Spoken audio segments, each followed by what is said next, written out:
Hello everyone, welcome to my YouTube channel psychology class for all. आज हम बात करेंगे एग्नोजिया के न्यूरोसाइकोलॉजिकल रिहैबिलिटेशन के बारे में। एग्नोजिया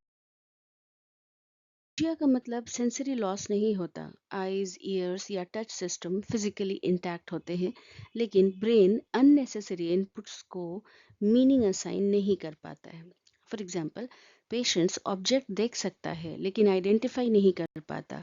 यह विजुअल एग्नोजिया हो सकता है।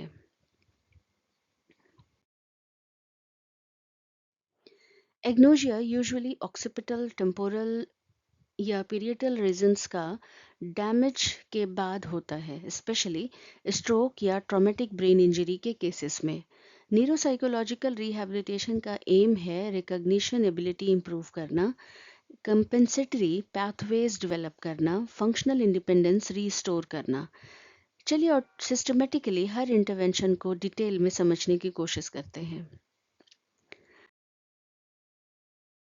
Assessment of specific agnosia type. तो सबसे पहला स्टेप है स्पेसिफिक एग्नोजिया टाइप आइडेंटिफाई करना। कॉमन टाइप्स हैं विजुअल एग्नोजिया, प्रोसोपैग्नोजिया जो कि फेस रिकॉग्निशन डिफिकल्टी है, ऑडिटरी एग्नोजिया, टेक्टाइल एग्नोजिया। अगर लीजन वेंट्रल विजुअल स्ट्रीम में हो, स्पेशली ऑक्सीपिटो टेम्पोरल कॉर्टेक्स में, तो ऑब्जेक्ट रिकॉग्निशन इम्पेयर हो सकता है। असेसमेंट में चेक किया जाता है कि object naming, face recognition, sound identification, tactile recognition with eyes closed end matching task कैसे हो रहे हैं। इसमें इम्पॉर्टेंट ये है कि सेंसरी एक्यूटी इंटैक्ट होना कंफर्म करना ज़रूरी है। फॉर एग्जांपल, पेशेंट ऑब्जेक्ट को देखकर आइडेंटिफाई नहीं कर पाता, लेकिन टच करने पर आइडेंटिफाई कर लेता है। This indicates visual agnosia. Accurate subtype diagnosis intervention planning के लिए ये essential है।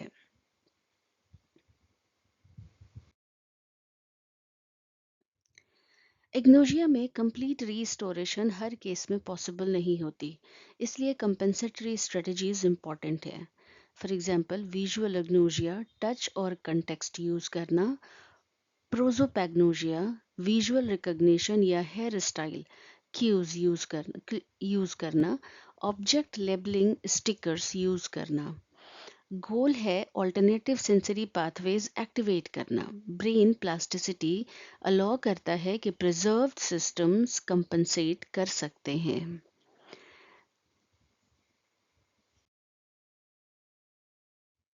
सेंसरी डिस्क्रिमिनेशन ट्रेनिंग से परसेप्चुअल प्रोसेसिंग इंप्रूव हो सकता है। ट्रेनिंग इंक्लूड करता है shape discrimination task, colour sorting, object feature analysis और साउंड डिफरेंशिएशन एक्सरसाइजेस को। ग्रेजुअली सिंपल से कॉम्प्लेक्स स्टिमुली इंट्रोड्यूस किए जाते हैं। रिपीटेड एक्सपोजर से न्यूरल पाथवे स्ट्रेंथन हो सकती है।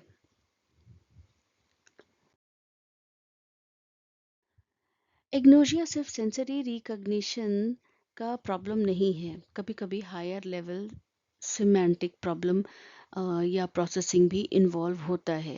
कग्निटिव रिहैबिलिटेशन फोकस करता है attention training, visual scanning strategies, semantic association exercises और कैटेगराइजेशन टास्क को एग्जाम्पल के तौर पर देखें तो ऑब्जेक्ट को देखकर उसका फंक्शन गेस करना, इवन इफ नेम रिकॉल नहीं होता, टॉप डाउन प्रोसेसिंग इंप्रूव करने की कोशिश की जाती है।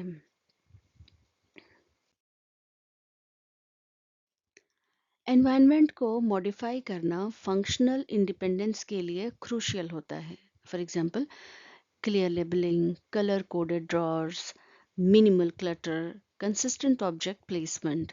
सो predictable environment cognitive load reduce करता है। रिहैबिलिटेशन का एक प्रिंसिपल होता है change the environment when you can not fully change the brain.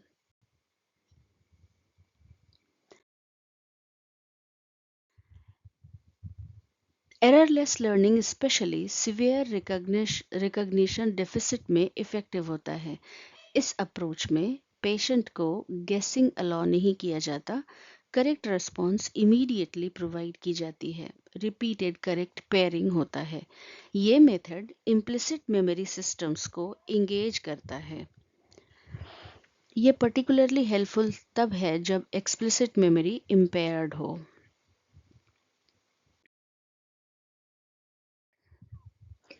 Clinical exercises तब तक यूजफुल नहीं होता जब तक डेली लाइफ में ट्रांसलेट ना हुआ हो।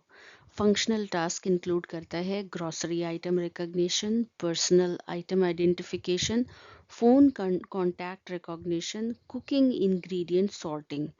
रियल लाइफ कंटेक्स्ट में प्रैक्टिस करना जनरलाइजेशन इंप्रूव करता है।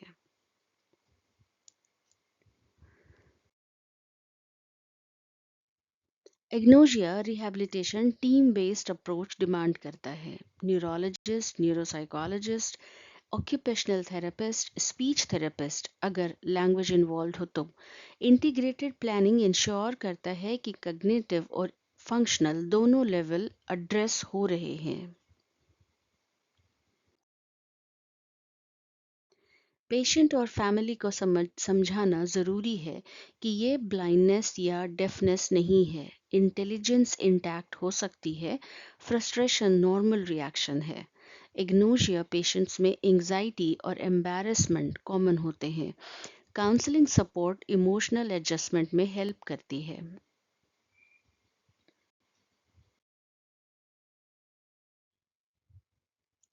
मॉडर्न टूल्स रिहैबिलिटेशन को एनहांस कर सकते हैं। For example object recognition apps, face recognition software, smart glasses, audio labelling systems, assistive tech real time cues provide कर सकता है। टेली रिहैबिलिटेशन भी यूजफुल है लॉन्ग टर्म फॉलोअप के लिए।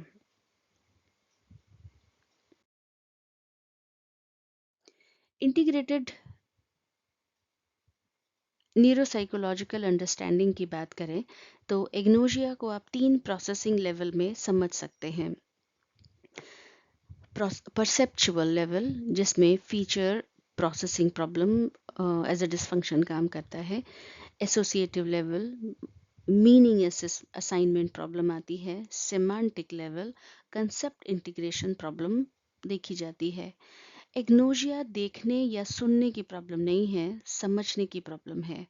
रिहैबिलिटेशन का गोल्डन फॉर्मूला होता है accurate assessment plus compensatory pathways plus functional training plus environmental support.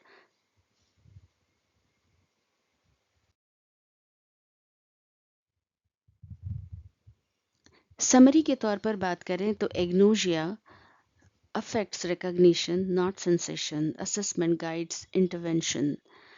Compensation is often more important than restoration. Functional independence is the ultimate goal. Family support and technology improves the outcome.